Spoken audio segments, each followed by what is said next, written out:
Mm-hmm. LinkedIn didn't kill job boards. Streaming didn't kill vinyls and CDs. In fact, there was a year where vinyls had their best sales in ages. We have streaming, we have CDs, we have vinyls, we have AI music, and we still listen to the radio or in our cars, in our barber shops. So there probably isn't a situation ever where a new technology comes and absolutely trumps the old one. But what if AI develops emotional intelligence?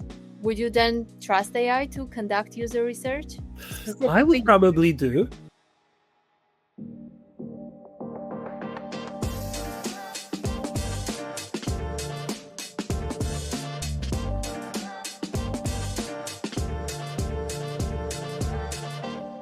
Hi everyone, welcome back to another exciting edition of PITT, Product Innovation Think Tank. If you are new here, PITT is User Pilot's collaborative magazine. It's a conversation hub where product leaders challenge ideas, share real insights, and push the boundaries of what's possible in product development. But we don't just drop articles and disappear.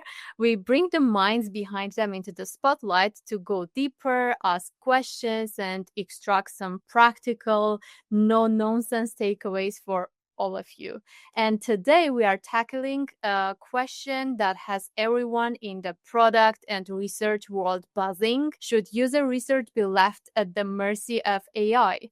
So with all this automation creeping into every corner of our work, from analytics to customer support, it's only a matter of time before AI starts influencing how we understand our users. But can AI really replace user researchers? Will it make our jobs easier, or will we end up with shallow, biased insights that miss the nuance of human behavior? So that's what we are diving into today. And to break it all down for us, we have the perfect guest. So please welcome Bart Jaworski. I'm going to bring you on stage, Bart. It's great to have you here. Before we get into the questions, maybe tell us a bit about yourself, your background, and what led you to write this article. What was the aha moment that made you say, I need to talk about this? So hi, I'm Dr. Bart. I am product management content creator. I create courses, posts, and lots of other things. And blog posts are one of them. And I had an immense pleasure to write to PTT about whether user agents will replace user research in the future. And the aha moment was actually when Satya Nadella said that he foresees a future where SaaS is gone and we only interact with AI agents, that do all the work for us. And it was like, will it happen? And I started thinking, I started looking at it from my product management day-to-day life examples, because I'm a content creator, but I also do real life product management on a full-time position. Don't ask me how I do it all. I'm still wondering when do I sleep. But the truth is that with that, I am able to see what's going on in real company, not just like feel it, and see there's like the problems that AI can solve and problems that they probably can't solve. So I started thinking about it, analyzing what Satya said and how realistic this is. And like with many bold statements, there's probably a grain of truth, but there's also a little bit of oversimplification here. And like, at least in my opinion, it's not as sure of a future that the statement suggested. Maybe it's just because it was sometimes misquoted, or it's not what he meant. But saying that SaaS will be completely eliminated and AI agents will only talk to one another is going slightly too far with it. And True. User research is this crucial piece of discovery that very often we as product managers really need, because making the right decision on what will work for the product, what's the best investment for getting the value we want, is so hard. We only have so few developers and even fewer researchers. So there's this element of prioritization. What do I think I need to build? I have few ideas and I have none which will work and which will not. And to that, I have my product user UX discovery scientists who are having backlogs bigger than mine. And like fighting to get their time is hard, and waiting is hard. And the more you wait before making a decision, the more likely is that you will do it too late, and your great idea will be met by the time it will be verified to a point where you want to invest in it. And speed of development, a good idea today is a lost idea 3 months later. So do you do the discovery and wait? Do you forego the discovery and the risk that your idea is bad? But here Yeah, was where I we'll cover that. picture those AI agents. Yeah. Exactly. Yeah, thanks for the intro, Bart. I think you covered a lot, though. So I want to dive into the questions right away if you're okay with that. So, yeah, I'm gonna mention some stuff from your article and bring some questions for you. So you mentioned that AI can handle about 80 to 90% of user research tasks, but still requires some human intervention. So, given the rapid evolution of AI, do you believe that researchers will eventually be replaced, or will their roles simply evolve? What will this like new role look like in your opinion? I think it will evolve to a sort of maybe a supervisor, or like a person who needs to translate the AI output to something more tangible, better understood, something that will be actually used to make a decision. Of course, with time, AI will likely get better at it and fewer supervision will be needed. But at the end of the day, we have not have, and for probably the foreseeable future won't have, generalized, well, how is it called? The NGI. Oh, the level human intellect AI, which could probably replace humans, but without now the best LLMs still need a prompt, still need to verify, still need to check whether there is no hallucinations. Did you get what you wanted? Does it make sense? Does it help you? There's still lots of questions, but that doesn't mean that AI is useless. No, it can save so much time. And frankly, I wrote this article before the deep research function popped up on OpenAI, which probably would have changed my article. And here, maybe it wouldn't change it too much because it gives a lot of consultants, like from Big Four or any consultancy, a run for the money where they need to prove the human value against the AI. But still, time will tell. I think I went too far in the tree of discussion. What will happen with UI researchers? I think we are still in the zone where you can easily say that UI researchers using AI will simply replace those who don't. That's the gist of it. Their role will change to like probably being a manager of a set, hundreds, thousands, who knows, AI workers that will do a lot of work for you, that will help scaling the whole process, that will help to put scale. And we no longer will choose between quantitative and qualitative research, but instead we can have a hybrid of both. And imagine if you have AIs that call users and ask them questions in a way that resonates. That doesn't happen in tens or 20 calls, but it happens in 10,000 calls if you only have people to call. And then another AI or the same AI would be able to eliminate any biases, any outliers, and come up with quantitative results that are supplied by qualitative interviews, which is awesome if that could happen. However, it's not as easy as that, of course. Yeah. That's an interesting perspective. So it does sound like AI is moving towards an assisting rather than replacing phase, at least for now. And yeah, we if we look at industries where automation has replaced roles like entirely, like manufacturing or logistics, isn't it only a matter of time before AI surpasses the researchers? Yes and no. Probably it will surpass them in specific tasks, specific capabilities. At the end of the day, those machines still don't comprehend humans that well.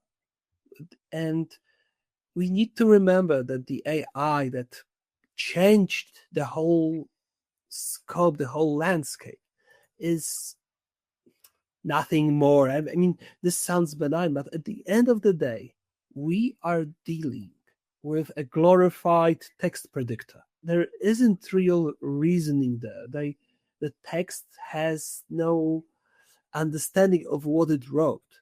It's just very good at predicting answers. It's like talking to a book that writes itself, but only it can only draw from other books. So there is no originality, no real creativity in those. Mm. And if there's some layered information that's there, something that's hinted that people will pick up on and AI won't, there's still a lot of places for us to work on.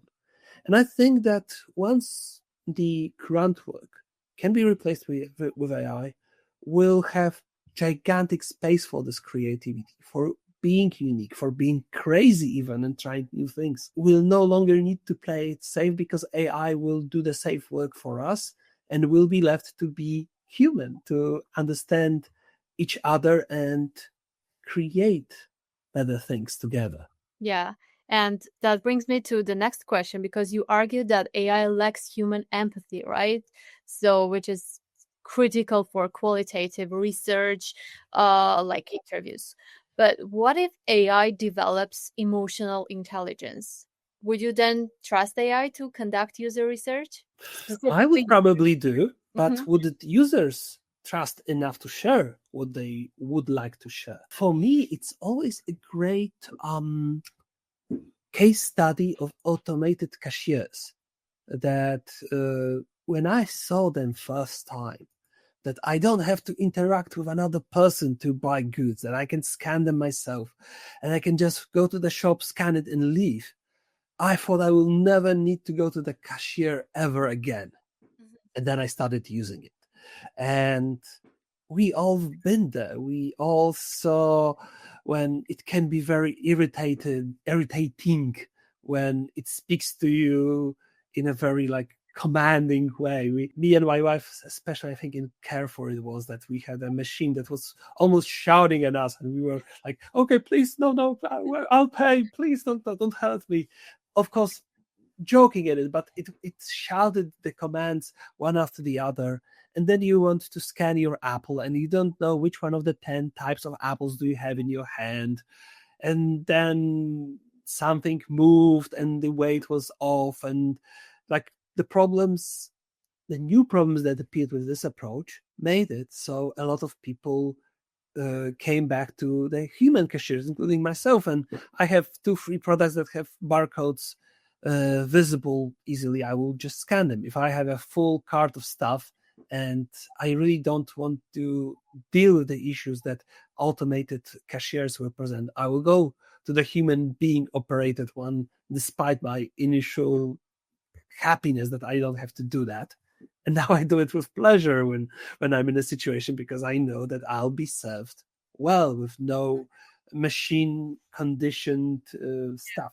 This is not LLMs, of course, but I think this is a similar case where there's initially hype, there's initial like benefit, then we start to discover what's wrong with it and the things that we can't easily overcome without sci-fi level ingenuity, and then we start to settle down on a status quo where some of the old solution remain, some of the new solutions appeared, and we live in a brave new world. Mhm. LinkedIn didn't kill job bots. Streaming didn't kill vinyls and CDs. In fact, there was a year where vinyls had their best sales in ages. Streaming, okay, probably starts to kill the DVD industry, but it's still the same people benefiting from it, and it's it's not that big of a deal. But we have streaming, we have CDs, we have vinyls, we have AI music, and we still listen to the radio or in our cars, in our barber shops. So there probably isn't a situation ever where a new technology comes and absolutely trumps the old one to the point of extinction, unless it's a medicine for for a disease. But in technological sense, there will be appreciation and use cases for the older tech that will justify its still being. And though people represent the old tech here, we still will have just great partners to be more efficient with, to help us do fewer grunt work, and to be there when AI is not a partner for our users. I can imagine building products for elderly where they will simply say, I don't trust a machine, I want to talk to a human being. Just like when we talk to Yeah. chatbots, when we send emails to customer support, but in the end, we just want to grab the phone and call someone who will treat us with empathy and real human and potentially help us, right? Yeah. And no levels of technology stacked on top of one another that's supposed to prevent us from actually calling will be at many cases effective in this process. And Mhm. in fact, it will cause frustration that I can't easily find a way to talk to a human being about my problem, which is always unique, and I am very special and I need an intervention. Yeah. Yeah, that's a valid concern, but I want to bring up a also a recent cultural example, a movie. Have you seen the new movie called Companion? It No. shows it shows like a future where AI companions develop emotional intelligence that feels Mhm. identical to human connection. So if AI can eventually recognize micro expressions, modulate tone based on user sentiment, and even comfort people in distress, wouldn't it be able to build trust in user interviews? Sometimes it doesn't matter if you are kind, you have the right empathy, use the right words. If there is bias, there's bias. There Mhm. will be people who won't talk to Muslims. There will be people who will don't want women to attend to their problems, and there'll still be people who want to talk to AI. So that I don't know how many of us will be like that. It might be a small minority, which will basically mean that everybody talks to AI, and there will be, or there can be such a mistrust that you'll have to still accommodate for people who don't want to talk to the uncanny valley digital human lookalike. Yeah. There will always be something like fundamentally human that AI just can't replicate, right? Yeah, and regardless of the micro expression, I recently interacted with a product called Bordy, which is basically an AI bot that calls you, talks about you, and wants to know about your career. And the conversation was really human-like. The bot could have been mistaken for for a human, but it still was like too enthusiastic, too happy to talk to you. It was like watching a corporate video where everyone is the happiest in their company and nothing can go wrong. Oh, Judy, I'm so happy. Round that report. Does it have all the Excel rows that I require? Right? That was this like, okay, we don't. Nobody talks like this. Like, chill, bot, right? And just just that is already like, oh my god, it's an AI. Like at the end of the day, we are biological human beings that want connection, real connection. We want to live in our herds, eat bananas together, go on the top of tree together, and AI can't do it for us. As the moment we know we're not talking to a real human, the approach will likely change 180. Just like when you pick up the phone, you hear a nice voice, you talk to this voice, you recognize that this is a fraud call, or like someone tries to sell you something, and you uh, disconnect immediately without even saying goodbye. Even not to AI, now to the real human being who's just tasked to do their call sales quota. And I think that similar mechanism can easily happen when we ask AI to do our user research and think that they can totally replace human beings. They will help us to do much work to Yeah, extend that.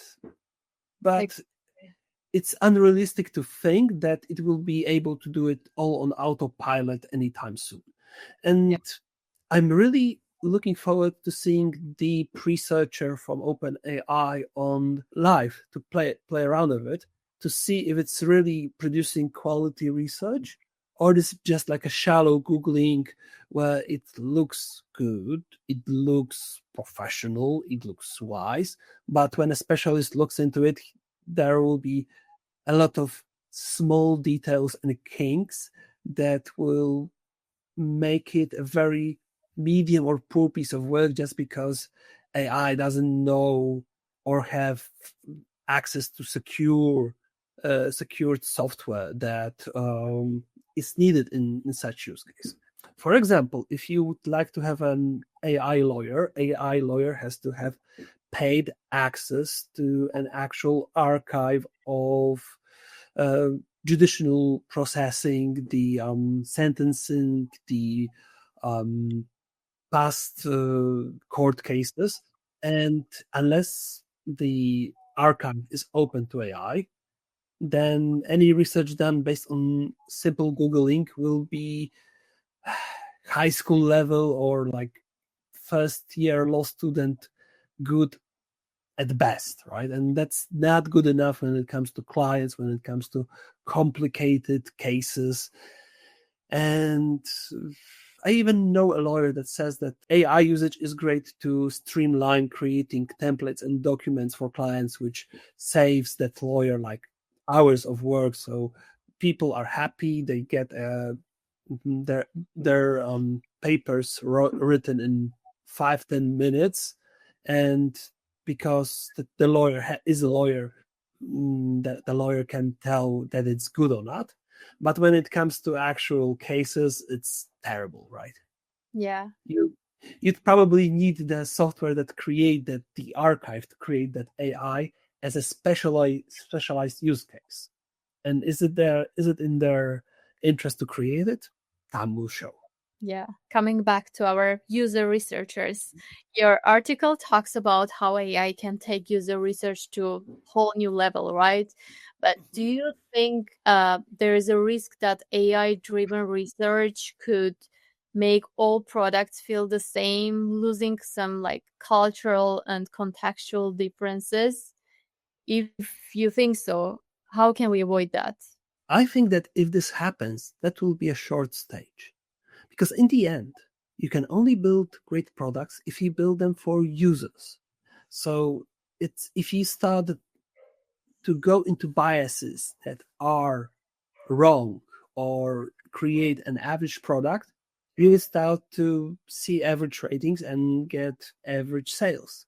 And you don't want that. In the world where every piece of software has at least a few competitors and every successful product will have Asian written a copycat within weeks or months, the only thing you can do to stand out is to choose your niche and obsess over clients as much as you can. So unless we still have users as they are, as they need at the forefront, no bias AI will create products that will be successful in the long run. did what you describe, I think may happen, as I said, for a moment. But the moment we realize that this is not the way to build success, the AI will have to change, or we'll have to abandon the AI agents that were created for this reason because they simply don't work. The whole point of discovery is to discover what user want. If we didn't discover it and we discovered some uh, generic advice, that means we have wasted our time, even if we did 50 times the regular amount of work we could without AI. Yeah, that's reassuring, I guess. But I can't help but think about how these recommendation algorithms have already homogenized digital experiences. Like, think about how Spotify playlists start sounding the same, or how social media feeds reinforce existing preferences. So, if AI is dictating research insights at scale, what safeguards should we have to ensure it doesn't create this one size fits all user experience that lacks cultural, let's say, cultural depth? That's a good question. I don't think I have a good answer. I can see what you mean by creating bubbles on internet because of the algorithms. But in the end, it's about putting together people who have similar views, who want, they don't know it, but they actually want to be in those uh, groups. So they are sort of tending to user needs, even if we find that bad in the long run, even if we discover that we are more likely to engage with controversial, scary, frightening, macabre content. Mhm. That's still a twisted version of user centricity. That's creating a product that sells. If we go to the route where you propose that biases AI always like suggest the same thing all over again, I don't think it will work in this specific use case the same way it did in social networks. The good example here is super apps in Asia that were able to pop up there and basically put everything together under a single app, which is not which was not successful to replicate in the West because we like our apps to be dedicated to attend to one task very well, and usually those one purpose built apps have been polishing the experience and the solution for years now, so they are very very good at what they do. And even if AI started producing products that are all the same, we'd probably still stick to the ones that we like, the ones that were built for purpose, uniquely with user insights. And there simply will be no success with boring. That's or generic. Yeah. And how about the biased data? Like, if AI agents take over the majority of user research, how do we ensure that they are not just reinforcing biases found in existing data sets? Do we risk AI optimizing for the wrong user behaviors simply because they are statistically dominant? Well, that's where we come in. That's why I propose we keep the human researchers to be the guardrail, to be the second opinion, to check for those biases and reinforce the positive feedback loop, to make sure that if this happens, you prevent it into the future, or you try to improve the AI to be wary of such biases that to avoid. And uh, it all depends on the time and focus, because right now user research can be biased towards data just because there's limited time to bring results. There is pressure to do new research, so you go with the biases because this is the easy way to go.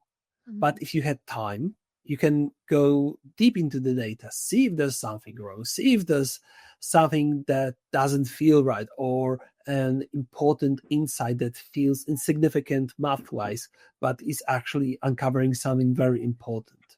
So That's that human element, that all-purpose brain, rather than relying on a text predictor to do the work for you. Yeah. My last question, Bart, is about Satya Nadella's vision that you mentioned in your article, Mhm. about UI-less softwares, where AI directly interacts with code to execute tasks. So, if this vision becomes reality, how do you see the role of designers and product managers changing in a world where AI dictates UX decisions? Well, it sounds like we all will simply build interfaces that are prompt builders that help us to make sure that once we communicate with those AI agents, we get what we actually want, and they help us to consider things that we would not consider in our simple talk. Imagine you go to travel agents. You tell them, I want to go to Egypt for cheap. Okay, do you want to have a seaside view? Are you okay with this? Are you okay with that? And all of those questions are built to build a perfect offer. If they wouldn't ask the follow-ups, they will just here are three offers, choose one. Then you'd probably not have a very good holiday on such a scenario. Sorry, it's a that late for me. So yeah, that's how I think about it, to help the user to get what the user wants. And like the paradox of it is that if we envision this like UI to get AI agents to do the work for us, we already say that the SaaS sort of survives, and rather an AI agent just replaces the backend. Really, all the logic, all the scripts just become, let's call it semi-sentient person that does the work for you, rather than rely on strict if then or if else if else etc etc. So we are sort of moving to this very funny twist on the Flintstones world where they would, I don't know, push a button on a stone device to make themselves a picture, and there would be a parrot inside that would actually do the picture, right, Yeah. manually. Mhm. So this is how the SaaS would actually operate, in a way, if we would go to that AI-less future. There will be still limited AI to interact with the user, but the Mhm. backend would be just AI and not predefined code that follows certain logic or limited logic in to put guardrails on what the AI can do and where it can communicate with. Yeah, I guess if UI becomes less relevant and AI just understands what users need, I guess that means the role of UX designers and product managers will shift from creating experiences to curating AI driven ones, right? And that makes these roles like more strategic and less creative, I guess, in the future. I think, yeah, this has been a really engaging discussion, Bart. It's clear that AI is reshaping user research, but we still have more questions than answers about its long term impact. I think we covered all the questions. I appreciate your insights, and I'm excited to see how this space evolves in the coming years. Do you want to add anything before we wrap up? Maybe don't be afraid of AI. Mhm. We don't know what will happen. Maybe we picked, and everything that happens will just be a slightly better iteration.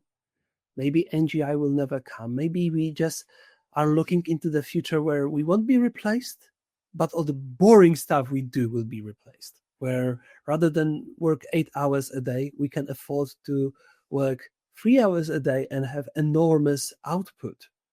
I mean, I just watched a video yesterday where it turned out that a transformer AI type managed to solve like millions of protein combinations that potentially can help us very soon cure cancer, clean the air from pollution and do so many different stuff that I started to believe in humankind again.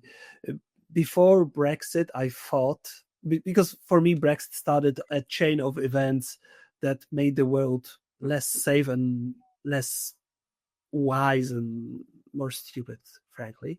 And But before that, I had a feeling we are going to like an utopia, Star Trek future. And now with AI, I think that we might be back on that direction as long as the politicians don't meddle too much. true. Perfect. Thank you. Thank you, Bart. I'll let you head backstage for now. Thanks again for being here. Great to be here. Thank you for having me. Okay, big thanks to everyone for tuning in to today's PITT interview. I hope you found this conversation as insightful and exciting as I did because we are just getting started. We have got 2 live interviews every week this month. There is so much more to dive into. Thanks again for being here, and I'll see you at the next one. Until then, take care, everyone.